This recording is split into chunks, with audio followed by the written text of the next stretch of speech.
Ghana is facing a serious shortage of housing for the increasing population demanding a place to lay their heads. The national housing deficit is in excess of 2 million housing units, with 60% of the population seeking help from the government to get houses. This was revealed by the Works and Housing Minister, Mr. Francis Asenso Boachi, in April this year. The scariest part of this revelation was that 35% of the 60 would not be able to access housing even with the government support. Experts say we need 170,000 housing units annually to make up the shortfall.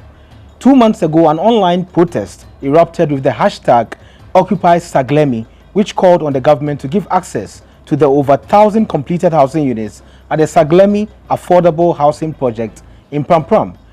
We will talk to one of the proponents of the Occupy Saglemi protest after this break. My name is Nii Akwei Akwei, and this is the Lowdown.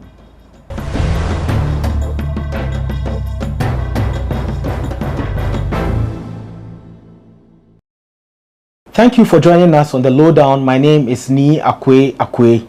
Our guest ran for president in 2012 and 2020 respectively with the People's National Convention (PNC) and the All People's Congress (APC). He is the founder of APC, an accountant by profession, entrepreneur and politician. Welcome, Hassan Ayariga. Welcome to the Lowdown. Thank you. How are you? I'm doing well. So you said in your popular hashtag Occupy Saglemi video, and I quote, "Ghanaians who are ready, I am giving the government 1 month to work on this. If not, Ghanaians should move and start living in these homes. Just come and occupy, come and occupy." It's past 1 month since you made the popular video. Do you still stand by this statement, or it was just a populist outburst as the government described it at the time? Thank you very much. I think that listening to your earlier submission about the challenges in the deficits of housing in Ghana, you mentioned the minister said it was 2 million housing deficit. Yes, the minister said that in a press conference after your video. That is not true. The minister needs to come up with better figures. It was 5 million housing deficit. Now it's shot up to 7. So the minister should know that it's now 7 million housing deficit. Can you share and that is even when you don't integrate all the people in the housing challenges to it. Because there are many people who live in the north, western part and eastern part that we do not take into consideration the population census to add the difficulties they find with regards to housing to the research that we've made so far. So I want to put it on record. It's not 2 million and it's over 5 million. Now, going back to the Saglemi issue. But I think it will be important to share your source with us so that we'll know. And statistics. Go and check from the statistical background that this information is there. It's there. It's there. It's not about, it's not a hidden figures. You read and you see it. Now, if going back to Saglemi issue, the Saglemi issue was not just by chance for me to go there to come out with the issues. I went there because myself, I bought 50 acres of land and I'm putting up a housing project there. And the community complained to me about military taking their lands and trying to use their powers to take more of the land from them. And even the issue of Saglemi, when they gave to government, they have not gotten anything out of that. So I decided to go there to look at what, because as I was there, the noise was too much. You see glasses hitting one another as if there were some spirit in the building shaking those glasses. I gave government 30 days to do something. Immediately after the video, they sent military and policemen to go and occupy the place. Not occupying, but to go and guide the place so that nobody would get there. A week later, media houses were storming that places and they were prevented from going there. Now, I had some few calls conversation with seat of government, and they promised that they were doing another costing on the amount of money needed to finish up the project for people to be able to occupy. And if you listen to the minister that day when he mentioned $32 million, and that government needed another $32 million to make the place a very conducive environment for people to be able to occupy. They said they had problems with water and electricity. But if you go there, you will see that the main type source of water just is right in front of there. And high tension and all those things, there's lies there. So I don't know why, with $32 million, I can build another property like that. $32 million is not 32 million Ghana cedis. Okay. So even before I came here, I had a conversation with them, and they were saying that they are getting a second opinion to see if they can cut down the cost from $32 million to come down. I said, but all these while, it's 1 month now, and they've engaged surveyors, government surveyors and other surveyors to do another estimate and costing on how. So, and another source I heard is that they want to give it to the military. And I told them that, look, there is no way you give that property to the military. It's not for the military. It's for the people of Ghana. It's affordable housing.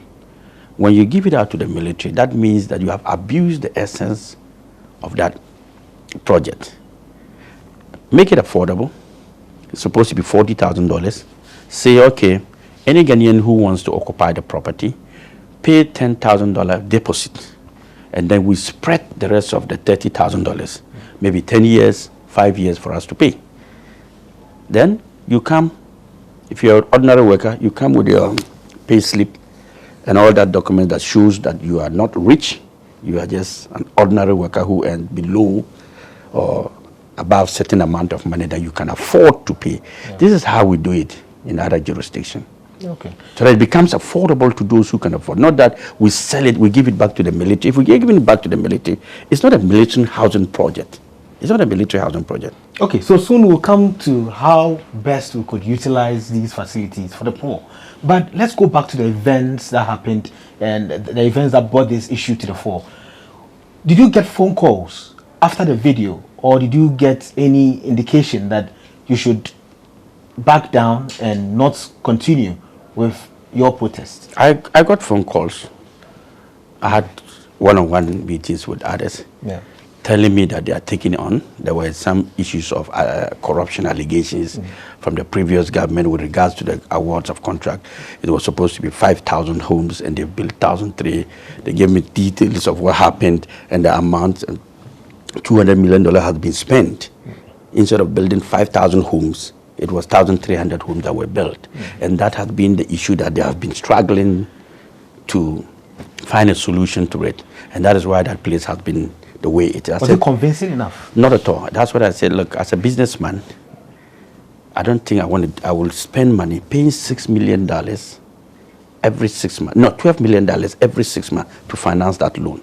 That's how much government is paying. And then you abandon it with the excuse that there's some corruption allegation on the matter. Deal with the corruption allegation and then allow the properties to be put into good use so that you can raise money to pay the loan or to pay the facility that you took from whatever country it is to build. Now you are not paying the loan. We are not making good use of it, and we are having what to compounded interest, and the loan is being increased on daily basis because you are not paying. When you don't pay accumulated interest, it comes with penalties. So what's the essence of what you are doing? Let the aspect of corruption allegations be dealt with the Office of the Attorney General. They should deal with that, and let the Office of Works and Housing handle the matter. Because when you took over government, you had money. You had places where you didn't have money. You didn't say because you have money, let's leave the money issue and deal with where we don't have money. Or you didn't say because we didn't have money in some certain jurisdiction, but you took the money and took challenges. So you deal with it. You fix all. That is why you say fix the country. Because you made a promise that you were coming to fix it. So fix it. Yeah.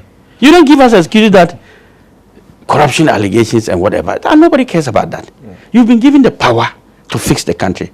Whether some were corrupt or not, it is your duty to make sure that the country is fixed. So why do you think that we should accept such an excuse? Yeah, you had a lot of support in this. I still have that support, even up to now. Yeah, and people are registering. There were some reports saying you had personal interest in this crusade that you were on.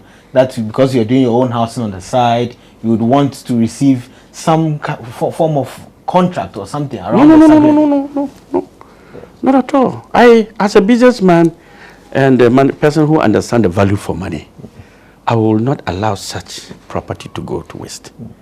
Don't forget, it's not a property of John Mahama or Nii Akwei Akwei. It's the property of you and I. Our taxpayers' money. So when people are not showing leadership, somebody must show leadership. That's the problem. They were not showing leadership. And that is what I'm presenting, leadership. That's the difference between they and I. So it wasn't about me thinking about taking that project. I have a bigger project than what they are doing. Mine is going to be state-of-the-art kind of project, even though it's not going to be that affordable like they are doing, but it's going to be an interesting housing project. So you have no personal interest in that? No, I don't even want. I don't do government contract. Yeah. First of all, I've never executed government contract the whole of my life. I'm a businessman. I don't believe in government contracts. I believe in you creating your own jobs. Okay, being an innovative and a creative leader who creates jobs and creates businesses. That is what I do. So for me, even if the devil is president, I don't care. I only care because of Ghanaians, but it will not affect my business. So what accounted for your silence? I mean, since I've been traveling. Yeah. That is number one. Number two, when we had that discussion, and then they said that these were the issues. And I told them, do A, B, and C. I will have to give them time. I've been getting calls from various media houses, from individuals who wants me to lead the crusade for them to go and occupy. But I say, give them time. All we want is the property to be put into good use. So how much time do you want? Not the hula baloo. Yeah. So how much time do you want? They've given me. I mean, by next month we should see something. Yes, by next month we should see something. So we're not giving them all the time. Okay. We're not giving them all the time. So you're not also looking at. I mean, is there any legal avenue to go on this issue? Yes, we considered that, but we decided that let's back off small, allow that excuse from them to end, and then we can take up legal actions against misappropriation of funds and abuse of government resources. Okay. We'll be coming soon to discuss Fix the Country and see how best we could fix this country. This is the Lowdown. My name is Nii Akwei Akwei. We'll be back.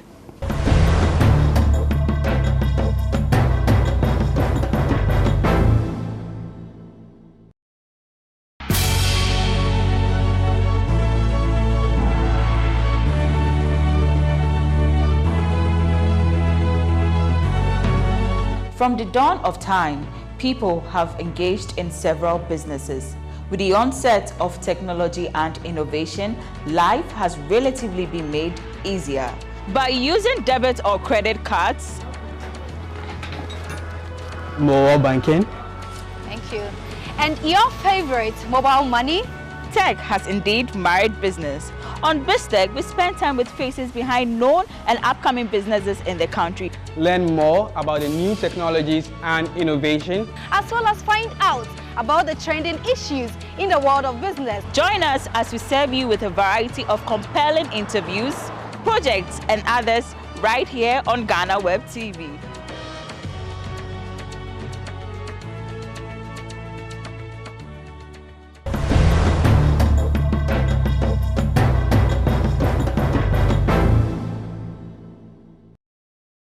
Welcome back from the break. My name is Nii Akwei Akwei. This is the Lowdown, and our guest, Hassan Ayariga.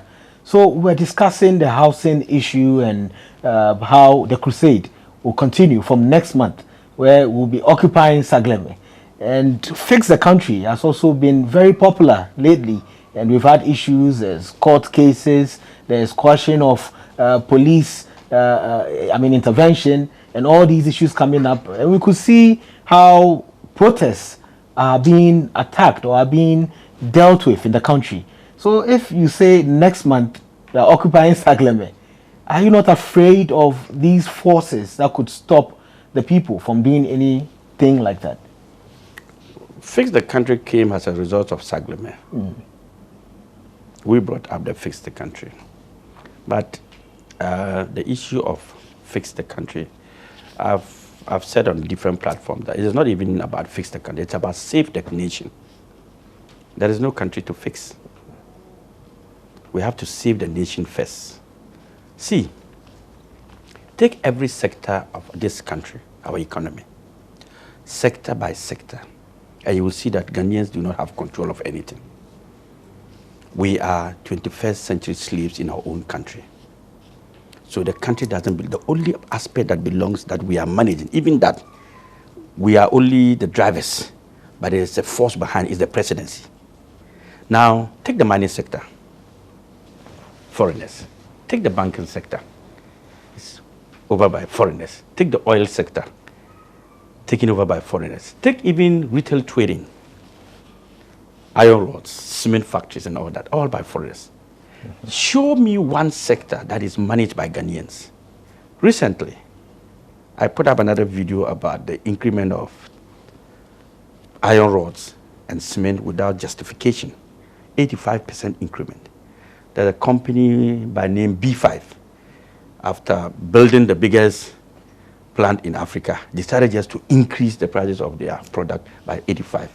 And I called the seat of government and I asked them, are you people serious? You are in this country, you are the president and you are the government of the day. And retailers have taken control of your country. You don't have what we call pricing guarantee system. I have said all this in my manifesto. We need a price guarantee system to determine whatever commodities in the market, put in the market, there must be a pricing system. You don't just get up and increase prices of goods and services because you want. Because you are paying taxes. There must be a tax component or whatever you are selling to know how much you should sell and how much you should not. But P5 got up one day, increased iron rod from 3,000 to 5,000. And nobody said anything. Cement was 30 cities or 35 cities. Today it's 50 cities. Nobody is talking. And you're talking about fix the country. Which country do you have to fix? You need to say, because foreigners and, how do I call it, have taken over your country. And they make decisions. They quote prices. They run the country for you. You don't do anything. You have nothing, practically nothing. But would it be fair to say foreigners have taken the country and of all course. the economy? Because look, these people are also contributing to what are they contributing? Hold on. Look at our lands. Yeah. Let me just take you to the normal way. Normal Ghanaians, where do they live? Agogoshi, Kaswa, Nima, Mamubi. Look at those environments. Most of them are settlers. So. Now look at the foreigners where they live. East Legon, Trazako, Manette, what do you call it? Rich, Laboni. This is our country, but look at where we live. Slums. And you think the country belongs to us? All these huge companies in this country, these big companies, MTN, name them, owned by country. Where are the indigents? Look at our farmlands. Chinese have taken over our farmlands today and farming and exporting products from here. What do? We are slaves, 21st century slaves in our own country. Employed by the foreigners. Employed by and beaten and killed by foreigners. Chinese at the mining side are using weapons, guns, to shoot your sisters and brothers. And we are teaching them how to evade taxes. Look at the MTN.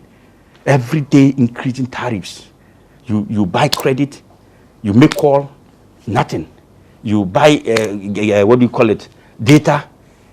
1 month data, you only get to use 10 days. The rest of the 20 days, waste.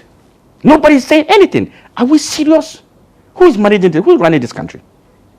So people can just do anything and get away with it. Do we blame ourselves or we blame the foreigners? Blame the leadership. Because we are not leading. We are not serious. We don't know where we are going. We are not competent enough to call ourselves leaders. We don't care. We don't just... Look at June 3rd disaster. What have we learned from it? I made a video yesterday. Go and see. All over, filled. gutters. We are paying billions and billions of dollars to companies called waste management companies. Yet our streets and our gutters are so dirty to the extent that we don't even know what we are doing. President just launched 100 vehicles and had to do a whole setup of fanfare just to launch Chinese Zoomline vehicles. Come on. 100 vehicles. How much is 100 vehicles? $3 million. So they're coming to augment the ones that are $3 million. The amount of money they spent in doing that fanfare was more than the $3 million. If the car, one car is $30,000, one those Zoomline, what do you call it, waste management, Chinese motorbikes, I call them, or tricycles, I call them, that they brought to do waste. It's about $25,000. 100 of them is about $2.5 million. And they took at the president come and sit down to launch a $2.5 million waste management company. Oh, serious. Think it was a waste of time? I don't know. We have reduced this country to zero. When you don't have anything to do, everything becomes a job. So where do we move from here? Yeah, we have to change leadership. And people are still voting for the same leaders. Yeah, that is why that's a problem too.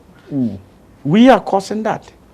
You see, when they are in opposition, they make good promises. When they come to power, those promises become excuses. So if they give you that excuse, you also give them excuse by voting them out. And look for those who are serious. The mere fact that the NDC and the MPP has very huge platform does not guarantee good leadership, quality leadership. That's what has, over the years, we've been. So are your promises not good enough? Is it that you're not doing, I am working not, hard it's not enough? My promise is not good. I am not giving money. I don't have money to waste on people to vote for me. And that is why our country is corrupt. We allow monetization to take over our conscience in terms of voting. The NDC and the MPP will come and bribe monies and give goodies, and we vote. And then we expect them to do things. How are they going to do when they've already sold what they are supposed to use to do in development to you by giving you 20 cities? I am not giving you 20 cities. I'm giving you leadership. It is money against leadership. You choose one. But Ghanaians prefer now. They don't think about the future. If we're thinking about the future, we will not be where we are. Because we don't have a future. So when you talk about fixed country, I don't know what is there to fix. The country is not even there. It's not in our hands. How do you fix something that is not with you? Because every day, whatever is happening, the dollar is determined not by us. The CD, not by us. The market trends, not by us.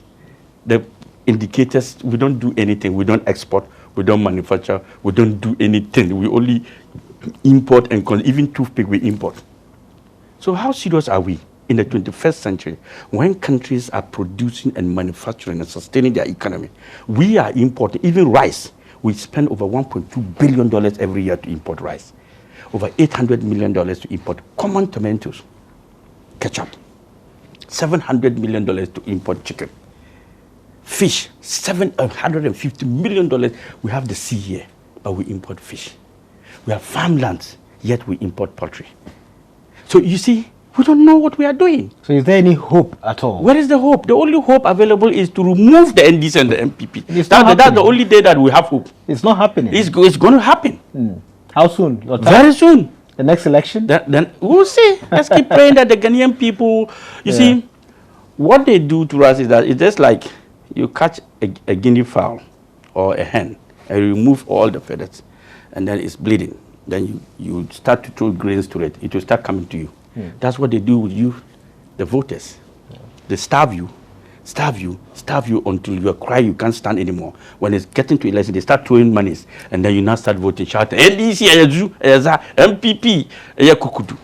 How on earth will you see an elephant in somebody's house and it will work? Yeah. Anyway, so and if you have an umbrella, the only time you need an umbrella when it's raining, and when it's not raining, you'll be holding umbrella every day. These two things. Well, we've been visited by coronavirus, which is making things difficult, and all the problems we've mentioned. Coronavirus has made it worse, and people are screaming. You think so? Yes. Have you taken the vaccine already? No. You've not? No. Is it a personal choice or? No. What is there to take?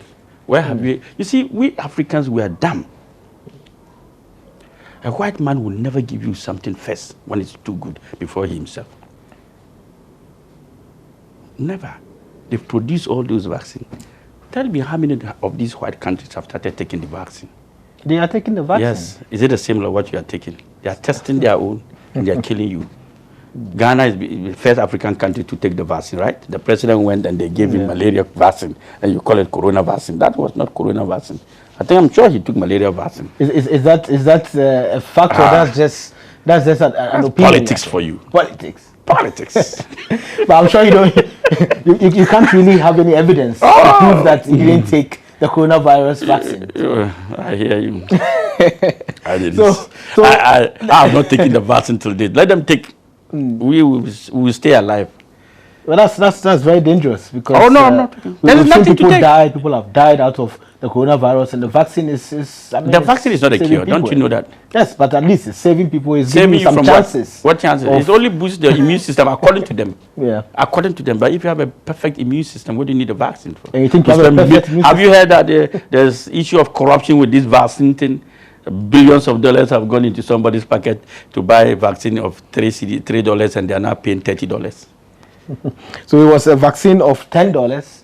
Yeah, they're paying $30. They are ready to pay $19, but the money hasn't been sent yet. So we are still working, and the government wants to buy. If government is worried about us, vaccine is not the one that is killing us. Poverty is killing us. Hunger, strike is killing us. Water, we can't get good water to drink. We can't get 3 square meters. That is what is killing us. Not the vaccine, the money they spend in vaccine. They should build a strong economy, a sustainable one, that people can survive. We will buy our own vaccines. You think government is helping you in buying the vaccine? When we went into lockdown, how many of the states, of the constituencies, regions did we support? 2 regions. We locked down only 2 regions, and we could not support the 2 regions. Even the 2 regions were struggling to give 500,000 Ghanaians food, and people have to come to the street. What have we learned from it? No food security till date. So if there's another disaster that is going to hit us, we are going to die. The first lesson, we don't learn. We don't learn lessons in anything we do. We push it after it's gone, and then we keep moving. And we are not even moving, we are moving backward. Ghana has gone backward over the years. Sorry, but I tell you, if foreigners have even helped us, if they were not here, we would have killed each other. I think you would have become a very controversial president if you had won the election. Yeah, I would have become the best president if I won the best. By not taking the vaccines. I will lock down Ghana and Africa. And we have to begin to think and manufacture our own food, produce our own food, manufacture our own cars and everything that the white can do. That is the challenge. The challenge is that what makes them do things that we cannot do? Why do we keep copying? And who has ever copied to become number 1? Why do we keep copying every day in things? Why can't we be that creative and innovative to do our own thing? Let's assume that if I become president, I'm going to tell Ghanaians, first day, one thing, let's believe that there's no other country around us, only Ghana. What are we going to do to survive? No import, nothing, just lock down the borders. Let's produce our food, manufacture everything in this country, give the young ones the best education, the best vision, the best policies. Change their educational curricula from reading and writing exams to pass into being more creative and innovative. Okay? And do things better. Look, if they lock all of us here, we are how many? 7? Okay. No, let's say we are 10. Not so that nobody knows the number of people in this room. And we are locked, and we know that nobody is coming out to help us to unlock this place. We'll find a way of getting out of here. But the moment we believe there's some people down there come out, we will sit here until somebody comes. That's how African people behave. Nkrumah said we are capable of managing our own affairs. No, it's not true. We are only capable of managing our own affairs if there are no other opportunities available to us. That's the only time we are capable. But the black man will never use his brain. He only begins to use his brain when he thinks that there's any other opportunity for him. But once he knows there's a way out, he will sit for that way to come. So it's better to lock down the borders, keep the people in there, stop imports. Yes, stop Pan-Africanism. Stop for some people to go to heaven, others must go to hell. Do you understand this then? For us to survive, we have to sacrifice a lot of things. For us to get to where we are, we need to do a whole lot of things. I will step on tools. It could be my brother's tool, it could be my sister's tool, it could be my friend's tool, but I will have to step on tool to build Ghana, irrespective of who I'm step on the tool. But we have to begin to understand that this is the only country we have. Look, in the next 10 years, your children will be slaves. Sorry, you and I, our children will be slaves in this country. Like I said, we don't have a country. The foreigners are taking over every sector, gradually. And I'm being serious about this thing. The next thing they are going to do, the only thing we have is the presidency. And even the presidency, go there and see that when there's an appointment for whites and blacks, the whites get to see the president before the black people. That is number one. Number two, they are sponsoring all the political parties now. If the whites are so smart, that is why I said that when I become president, I will change the passports. If they become so smart and they decide to finance one of theirs, to run for the presidency of the Republic of Ghana, the next person will be a white man. Very easy. Chinese have taken over gradually police stations.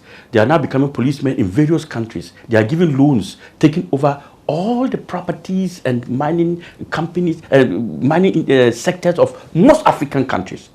It's a form of neo-colonialism. They are taking over your country, giving you loans, $10 billion loans, $5 billion loans. They know you can't pay. So they are using your assets as collateral. Gradually going to grab them in the future to come, and you are going to be slaves in your own country. That's quite interesting, and we're still on the lowdown. We'll be back after this break.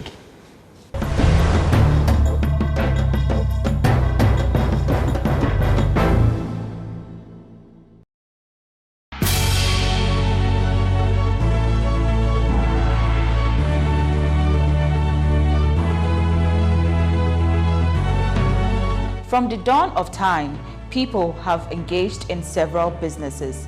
With the onset of technology and innovation, life has relatively been made easier. By using debit or credit cards, Mobile banking. Thank you. And your favorite, mobile money?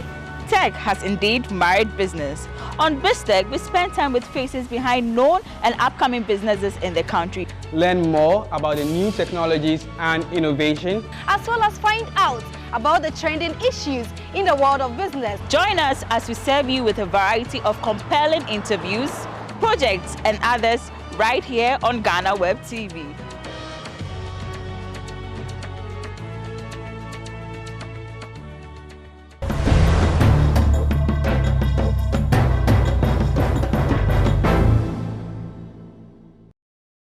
Welcome back to the Lowdown. My name is Nii Akwei Akwei. We've had an exciting conversation with Hassan Ayariga, two-time presidential candidate, and he's talking about fix the country. He says it's rather save the country because there's nothing to fix. And I'm sure a lot of people would also disagree with you because they think the country has grown from somewhere, a point, to where we are now. There's been development, no matter what you expect. And it's just little things that need to be fixed, from the economy, from leadership, from the laws and every other thing. But if you say there's nothing to fix but to save means something is dying. Yeah. And you need to take it back up. Yeah, it's to save me something you don't have. You have to get it back. When you save it, then you can fix it. For instance, water is taking away your car and you are saying that the engine is not running, so you are inside the car trying to spark the car. You have to save the car first and bring it out of the water. Then you can now work on the engine. But if you are inside the car with the water, you say you want to start, the engine is not working, you want to fix the car inside the water. What have you done? Yeah. But so now let's go back to the fix. So the fix the country, those who are shouting fix the country after we came out with the fix the country. There are two groups of people who have taken over the fix the country. The first is the NDC group. That's it. Fix the country, shouting and shouting. I want to refresh my mind and think backwards. 4 years ago, which party was in power? NDC, right? But I'll disagree I'm coming. Those who are shouting at NDC because I'm coming. I'll get out. There are two groups. I said there are two groups. Okay, so the first one is the NDC. The first one is the NDC group shouting, fix the country, fix the country. and the second group is the ordinary Ghanaians. I'll come there. Okay. I want to deal with the NDC first. Then I'll come to you, the ordinary ones who are also shouting, fix the country. And I'll tell you your problems too.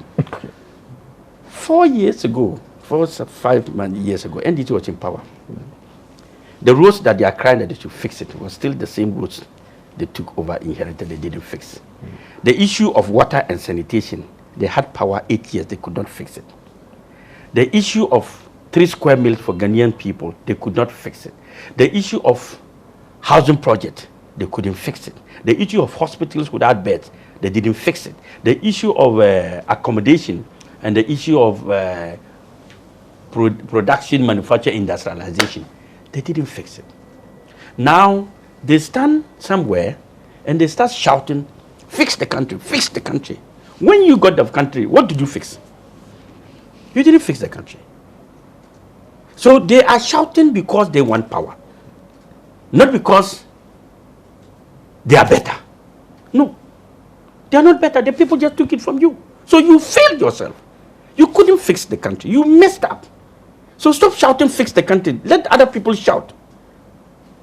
Now let me go back to the issue of ordinary people like you. 3 months, 5 months ago, we all came we went to the polls. We were shouting, NDC and MPP cannot fix the country.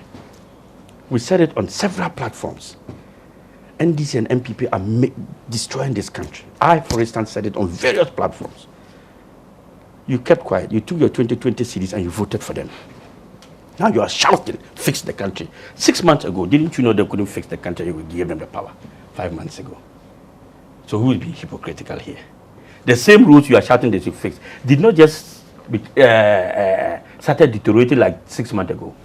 They were never fixed 20 years ago.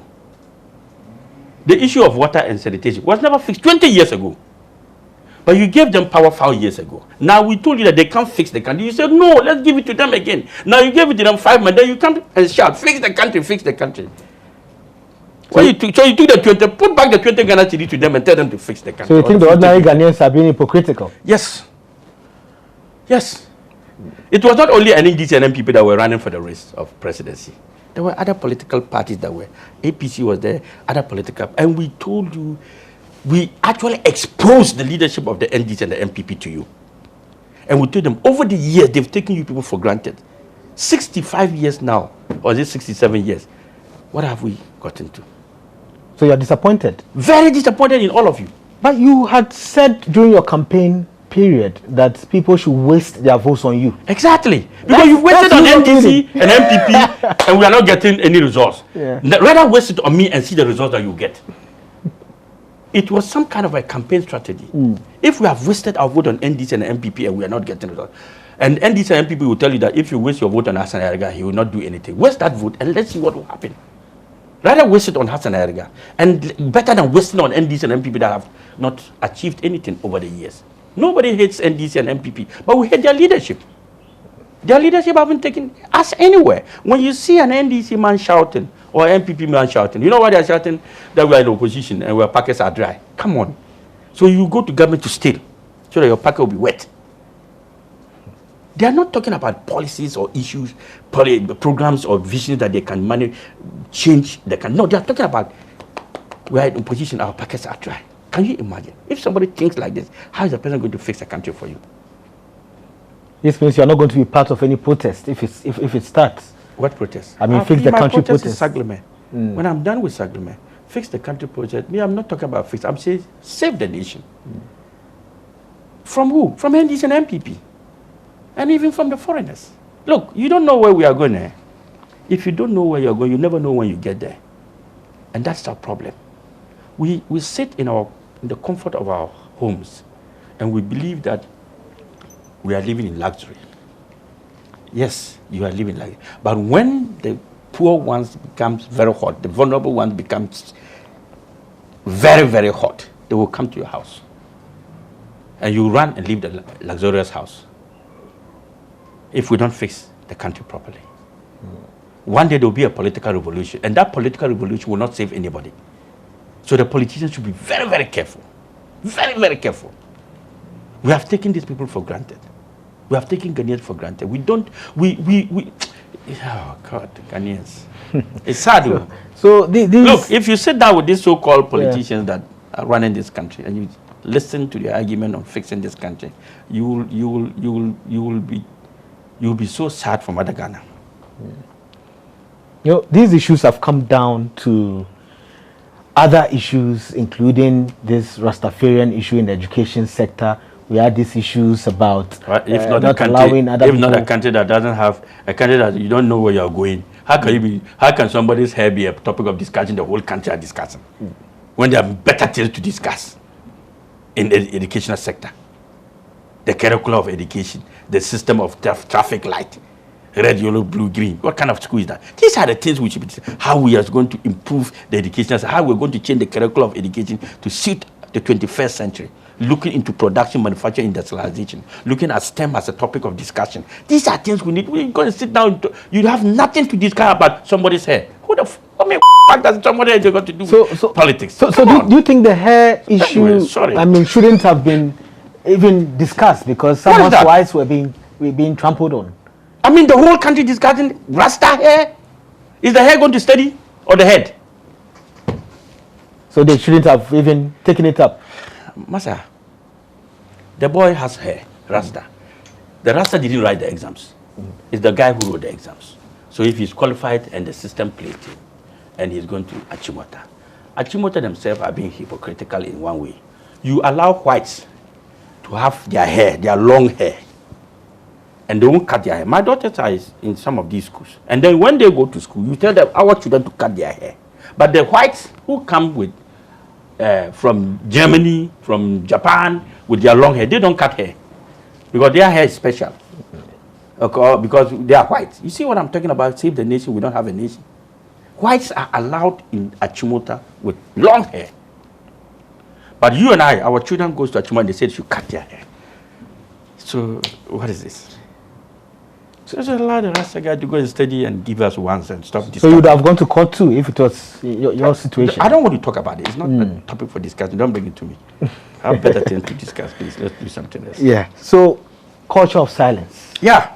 You think it's a better thing to discuss nationwide? Culture of silence has been an issue. When you say culture of silence, we've seen journalists having issues with national security. What do you mean by culture of silence? Let me explain to you. Yes, government upon government, that's NDs and MPP have managed this country.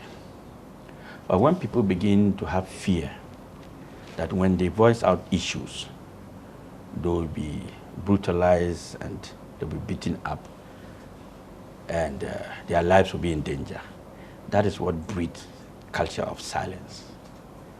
When few groups of people think that their rights have been taken over and they cannot voice out what is happening in this country, it amounts to culture. So, and you see that all of them will be quiet, like you, the media. Those days you used to make noise. You make a lot of noise. Today you are not making noise. So you see, you are part of the culture of silence. Politicians, some of them are there when they wet out their mouth and they keep quiet and things happen and nobody's talking. And when we see wrongdoings and we decide to keep quiet, this is part of culture of silence. But the worst part of culture of silence, when people are being brutalized, abused, because they voice out things that are necessary, and some people say that you have to shut up. It's happening in this government, that even when they criticize them, they don't take it in good faith. They turn it to war. And that is one aspect of their attitude I don't like. As a leader, you have to accept criticism in good faith. Because when people don't even criticize you, that means you're a fool. They don't regard you. When you are running a country and nobody is saying anything, it's very dangerous. You have to be careful. Because the people are preparing something different. But when the people begin to voice out, that means they want you to change. But when they are mute and nobody's talking, disaster is coming. Disaster is coming, I tell you. So if I was the MPP, I would rather encourage people to speak their mind, so that if I don't know where I'm going wrong, When people criticize me, I will see where I'm doing wrong and correct that places, and then come out and tell them, look, you said this, I have done it. You said this, I have done it. That is way of leadership. When people criticize you and you take it in good faith and work towards it, that's leadership. You see that people will be happy. They will praise you. Oh yes, we spoke about water in our community. We told government we didn't have water. Now government has put water. So even when you come to them, you are able to tell them what they don't want to, what you want them to know. You say, you criticized me of water. Didn't I put water? You say, yes. You said there was no electricity. Didn't I give you electricity? You said there was no food. Didn't I provide you food? What is your problem?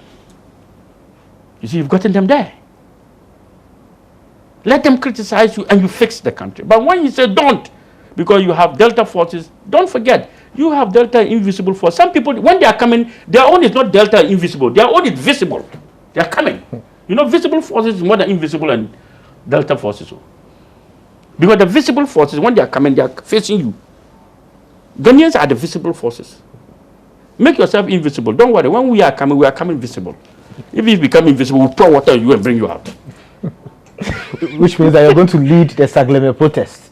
If indeed it's going to happen, the occupying of Sagleme affordable housing next month, you know, you'll be in the forefront. It is not only Sagleme issues that I'm going to bring up. Other issues that will come up very soon. And I like a government that listens, like I said. Criticize you and then you work on it. Criticize you and work. That is a government that is working. But criticize you and you fight people, you are a useless government. For instance, you as a presenter, then your people say, oh, Charlie, this your shirt today, there, it's fine. Tomorrow you want to wear a nice, better one. Am I right? We are praising you. Good. Because we are praising you, are doing good things. Then we come and say, the woman sitting there and say, hey, this your shoe there, it's called I swear God. It's like this. Tomorrow you look at the shoes and you say, hey, this woman, maybe she's old school, she doesn't know what it is.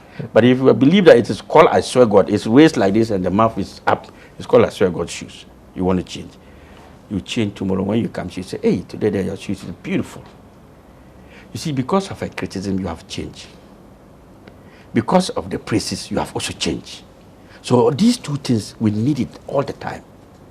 Government need to be praised and government need to be criticized in all circumstances.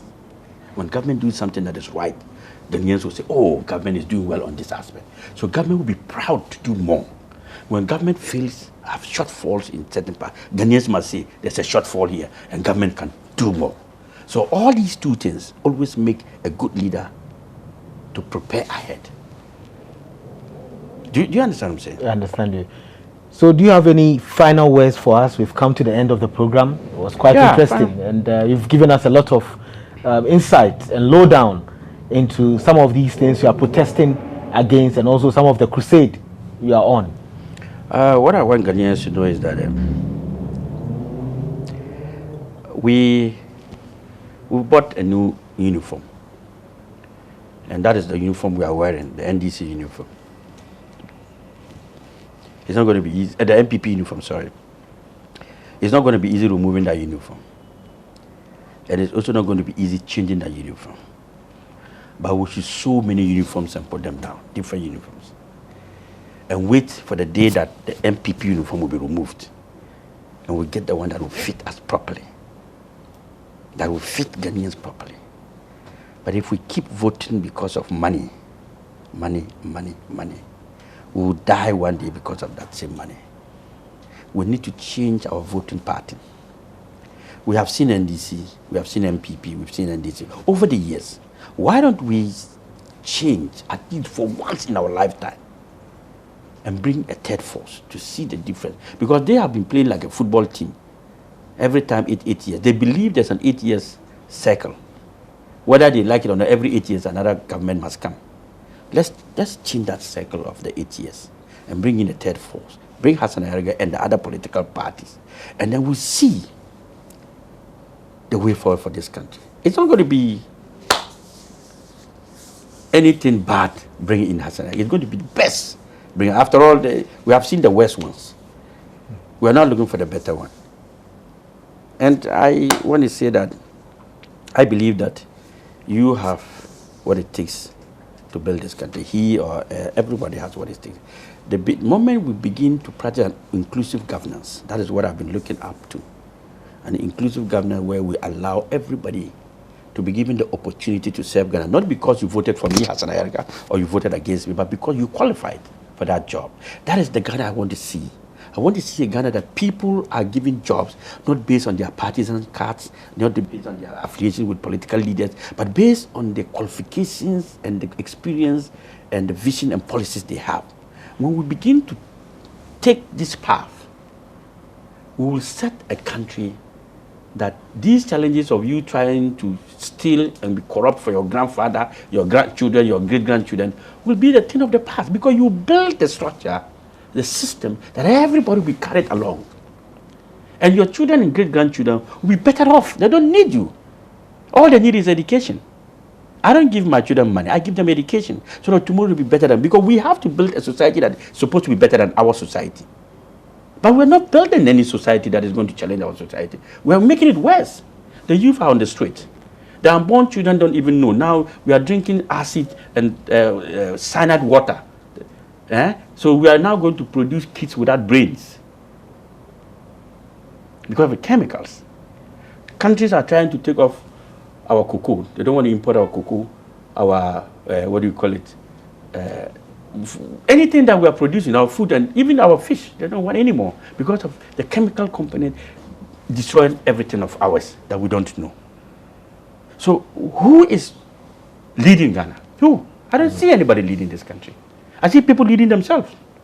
Everybody is a madman doing mad things and want mad results. You can never get that good results. So we need to change. We need to change. That's the words of Hassan Ayariga, and he says it will take you and I to build a better Ghana. This is Lowdown. My name is Nii Akwei Akwei. Catch us again next week on Ghana Web TV. You can also watch us on YouTube and all of our digital channels. Have a lovely week.